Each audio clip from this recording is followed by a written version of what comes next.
Hello everyone, welcome to our channel, and today we will see how we can cancel the Crunchyroll's premium membership. So for that you need to open up your account, and after that you need to hit up to your profile by clicking on this option of your profile icon on the top right hand side corner.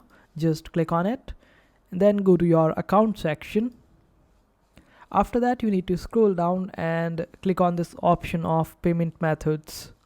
And here under the account settings you will find this option of premium membership status. Just click on it, and since I have the free version, for you it will show that you have the premium version and you can cancel your premium membership from here. And also you can change the payment methods, and there are some rules to it.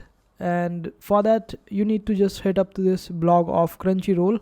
Here you get to see that you cannot cancel your membership within the 24 hours of its renewal, so you will have to wait for 24 hours in order to get the option to cancel this membership.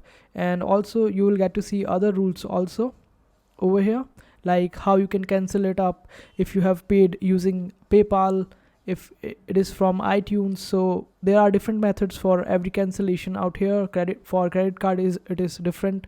So I will provide the link of this blog in our video's description, so it will be quite helpful for you. And this is how you cancel your membership of Crunchyroll. I hope this video was helpful. Make sure to hit that like button and also subscribe to our channel for more helpful videos.